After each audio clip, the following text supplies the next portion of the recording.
Welcome to our channel TMR news. ఇక నిజంగా రాష్ట్ర రాజకీయంలో ఏం నడుస్తుందంటే కాళేశ్వరం ప్రాజెక్టు గురించి ఇరు పార్టీలు, ఇటు ప్రతిపక్షమైన బీఆర్ఎస్ పార్టీ, అటు అధికార పక్షమైన కాంగ్రెస్ పార్టీ గుద్దుకుంటా ఉన్నాయి. నిజంగా దేని గురించి గుద్దుకుంటాయంటే ఈయన కట్టి 1,30,000 కోట్ల ప్రాజెక్టు నిజంగా కూలిపోయిందని ఈయన కాంగ్రెస్ పార్టీకి సంబంధించిన అధ్యక్షుడు, అలాగే తెలంగాణ ముఖ్యమంత్రి రేవంత్ రెడ్డి గారు మాట్లాడుతూ ఉన్నారు. అలాగే అదే సేమ్గా ఇప్పుడు కేటీఆర్ గతంలో ఏ విధంగా అయితే కట్టేటప్పుడు ఏ విధంగా అయితే తీసుకుపోయి వీళ్ళను మహానగరాల నుంచి, అటు సిద్దిపేట నుంచి, ఇటు మెదక్ నుంచి, అటు హైదరాబాద్ నుంచి తీసుకుపోయి రాష్ట్ర ప్రజలకు, అక్కడ ఉన్న ప్రజలకు కాళేశ్వరం మహా అద్భుతం కడుతున్నాం అని ఎట్లా చూపెట్టిరో ఇప్పుడు కూడా అంటే వీళ్ళు కాకుండా, ప్రజలు కాకుండా నాయకులు పోయి చూస్తామని వీళ్ళు అంటూ ఉన్నారు. మరి నిజంగా ఏది నిజం?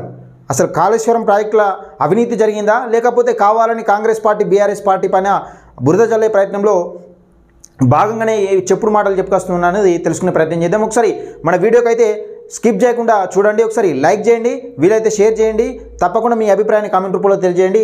నిజంగా ఇరు పార్టీలు ప్రజలను మోసం చేస్తున్నాయా, లేకపోతే కాళేశ్వరం ప్రాజెక్టు కట్టిన దాంట్లో వాళ్ళకి అవినీతి నాయకులకు సంబంధించి కాంగ్రెస్ పార్టీ ఇడిచిపెడుతుందా అన్నది తెలుసుకునే ప్రయత్నం చేద్దాం. ఇక వీడియోలోకి వెళ్దాం. గత 1,30,000 కోట్ల ప్రాజెక్టు, 1,30,000 కోట్లతో కట్టిన ప్రాజెక్టు కుంగిపోయింది. అది ఎవరి అధికారంలో ఉండడం కుంగిపోయిందంటే కాళేశ్వరం ప్రాజెక్టు అనేది కుంగిపోయింది. ఇప్పుడు బీఆర్ఎస్ పార్టీ హయాంలో ఎన్నికల ముంగట కూలిపోయింది. దాని కూలిపోయిన దాంట్లో మరి కాంగ్రెస్ పాత్ర ఏమైనా ఉందా అంటే అప్పుడు బీఆర్ఎస్ పార్టీ అధికారంలో ఉంది, మరి అది నిరూపించలేకపోయింది. ఎందుకు మరి? అదేవిధంగా అప్పుడు ఏదైతే బీఆర్ఎస్ పార్టీ, ఈ నాయకులు, ఇప్పుడు బీఆర్ఎస్ పార్టీ అధికారంలో ఉండగా కాళేశ్వరం ప్రాజెక్టులో అవినీతి జరుగుతుంది, కాళేశ్వరం ప్రాజెక్టు అనేది ఎవరికి అక్కడికి రాని ప్రాజెక్టు, ఇది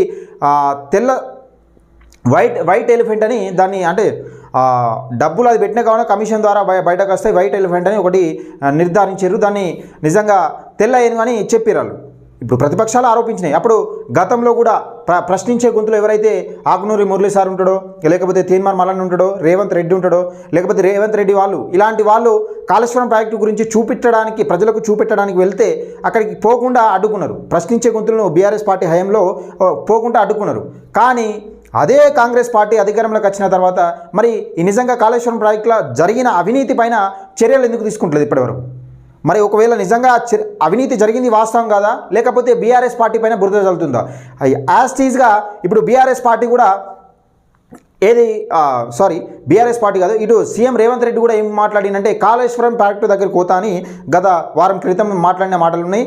దాన్ని ఉద్దేశించి కేసీఆర్ ఏం మాట్లాడిండు?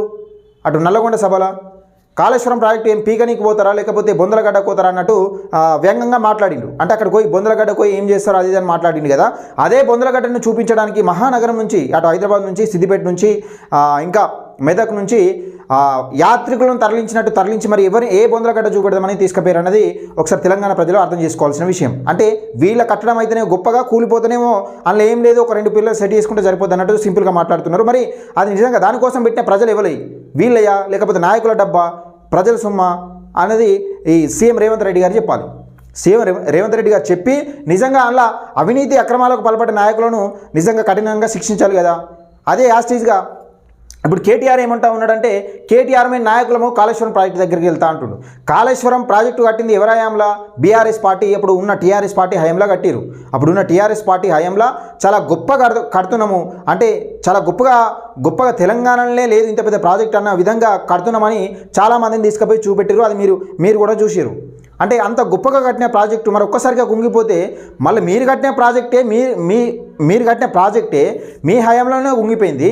మరి దాన్ని నిజంగా తప్పిదాన్ని మేము తప్పు చేసినామని చెప్పుకోకుండా మేము ప్రాజెక్టు పోయి చూస్తామంటే నిజంగా మీరొక్కరే చూడడం కాదు, కేటీఆర్ గారు సవాల్ విసురుతున్నారు కదా, కాళేశ్వరం ప్రాజెక్టు పోతాను కదా, పోవాలి. కానీ తెలంగాణ ప్రజలను అప్పుడే విధంగా అయితే చూపెట్టిరో తెలంగాణ ప్రజలను పలు జిల్లాల నుండి బస్సులు పెట్టి అదే విధంగా తరలించి అక్కడ మీరు చేసిన ఘనకార్యం చూపెట్టాలి. లేకపోతే ఒకవేళ కేటీఆర్, బీఆర్ఎస్ పార్టీ, కేసీఆర్ కానీ, హరీష్ రావు కానీ ఈ విషయం పైన స్పందించకపోతే కాంగ్రెస్ పార్టీ స్పందించాలి. ఈ విషయం పైన స్పందించి ఇదే విషయాన్ని, ఇప్పుడు అక్కడ జరిగిన అవినీతిని, జరిగిన అడ్డగోలు, అక్రమంగా కట్టిన ఆ విషయాన్ని, కాళేశ్వరం ప్రాజెక్టుకు సంబంధించిన అవినీతిని తెలంగాణ ప్రజలకు కళ్ళకు కట్టినట్టు చూపెట్టాలి. అది మీరు బాగా గుర్తుపెట్టుకోండి తెలంగాణ ప్రజలారా. అక్కడ అవినీతి జరిగానే ఉండాలి, లేకపోతే జరిగిన వాళ్ళపైన చర్యలనే తీసుకొని ఉండాలి కాంగ్రెస్ పార్టీ. కానీ దాన్ని అడ్డం పెట్టుకొని ఇరు పార్టీలు ఎంపీ ఎలక్షన్ల కోసం ఒక స్టంట్ ఆడుతున్నాయి అనేది తెలంగాణ ప్రజలకు ఇప్పుడిప్పుడే కొంచెం అనుమానం వస్తుంది. ఆ విషయాన్ని సీరియస్గా తీసుకొని ఈ కాంగ్రెస్ పార్టీ ఇప్పుడు బీఆర్ఎస్ హయాంలో కట్టిన కాళేశ్వరం ప్రాజెక్టులో అవినీతి జరిగింది కదా, అవినీతిని కళ్ళకు కట్టినట్టుగా తెలంగాణ ప్రజలకు సేమ్ యాత్రికులను తీసుకెళ్ళినట్టు అప్పుడు బీఆర్ఎస్ పార్టీ ఎట్లా తీసుకెళ్ళిందో అప్పుడు అట్లా తీసుకుపోయినట్టు ఇప్పుడు తీసుకుపోయి కాంగ్రెస్ పార్టీ అన్న చూపించాలి, వీళ్ళు అవినీతిని బయట పెట్టాలి నిజంగా. ఎందుకంటే అవినీతి చేసిరని తెలంగాణ ప్రజలందరికీ తెలుసు. 1,30,000 కోట్ల ప్రాజెక్టును ఎవరికి అక్కడికి రాకుండా చేసిరు. ఒకవేళ అది బాగున్నా కానీ ఎప్పటికీ కరెంటు బిల్లుల కోసం లేకపోతే వాటి ఈఎంఐల కోసం అప్పుగా చెల్లిస్తానే ఉండాలి. అంటే వచ్చేది తక్కువ పోయేది ఎక్కువ. అలాంటి కాళేశ్వరం లాంటి ప్రాజెక్టు కట్టి ఎవరికి అక్కడికి రాకుండా చేసిరు.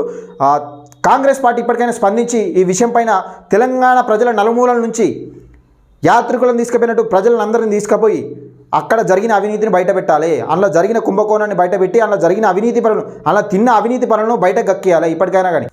గత హయాంలోనే అన్నారు మేము కాళేశ్వరం ప్రాజెక్టు జరిగింది అవినీతి జరిగింది మేము బయటకు తీస్తామని చెప్పారు రేవంత్ రెడ్డి గారు కూడా.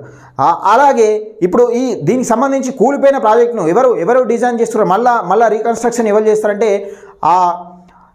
ఇదివరకు నిర్మించిన ఆ ఇండస్ట్రీ ఆ కంపెనీ ఏదైతే ఉంటుందో వాళ్ళే నిర్మాణం చేస్తారని ఈ ఎన్నికల ముంగట బీఆర్ఎస్ పార్టీ ఎలక్షన్ల కోసం చెప్పింది. మరి ఆ కంపెనీ ఇప్పుడు ఎత్తేసింది. మరి మా వల్ల కాదు, మా డేట్ అయిపోయింది, మాకు ఇచ్చిన హామీ అయిపోయింది, మేము ఇచ్చిన ఎక్స్పైర్ డేట్ అయిపోయిందని చెప్తా ఉన్నది. మరి ఇప్పుడు కట్టే ప్రాజెక్టు ఇప్పుడు కూలిపోయినకు దానికి సంబంధించిన ఖర్చు వివరాలు మరి ఎవరు భరించాలి? ప్రజలు భరిస్తారా లేకపోతే బీఆర్ఎస్ పార్టీ భరిస్తుందా కాంగ్రెస్ పార్టీ భరిస్తుందా అన్నది చెప్పాలి. ప్రజల సొమ్ము అయితే కాంగ్రెస్ పార్టీ ప్రభుత్వం భరిస్తుంది. ప్రజల సొమ్ము మళ్ళీ యాస్టీజ్గా 1,30,000 కోట్లు కాకుండా యాస్టీజ్గా ప్రజల సొమ్మే మళ్ళీ పెడతారా ఇట్లా అనేది ఆ కంపెనీ పైన భారం మోపుతారా లేకపోతే బీఆర్ఎస్ పార్టీ ఏ నాయకులు అయితే అవినీతి చేసారో ఏ నాయకులు అయితే అక్రమంగా సంపాదించారో కాళేశ్వరం ప్రాజెక్టు పేరు మీద హరీష్ రావు కూడా కొన్ని 100 కోట్లు లేకపోతే 1000 కోట్లు అవినీతి జరిగిందల్లా అవినీతి చేసిందని కొన్ని ఆరోపణలు కూడా వచ్చినాయి. మరి దాని మీద కూడా తేల్చాలి కాంగ్రెస్ పార్టీ సీఎం రేవంత్ రెడ్డి గారు. దానిపైన కూడా తేల్చి కాంగ్రెస్ పార్టీ ఏదైతే ప్రభుత్వం ఉన్నది కదా, ఇప్పుడు బీఆర్ఎస్ పార్టీ అవినీతి చేసింది అంటున్నారు కదా, అవినీతిని బయటపెట్టి బీఆర్ఎస్ అవినీతిని మొత్తం బట్టబయలు చేయాలి తెలంగాణ ప్రజల ముంగట. ఇది తెలంగాణ ప్రజల తరపున నేను డిమాండ్ చేస్తా ఉన్నా. మిత్రులారా, ఈ వీడియోని ఎక్కువ మందికి షేర్ చేయండి, లైక్ చేయండి, మీ అభిప్రాయాన్ని కామెంట్ రూపంలో తెలియజేయండి. తప్పకుండా మన ఛానల్ అయితే సబ్స్క్రైబ్ చేసుకొని నోటిఫికేషన్ ఆన్ పెట్టుకోండి.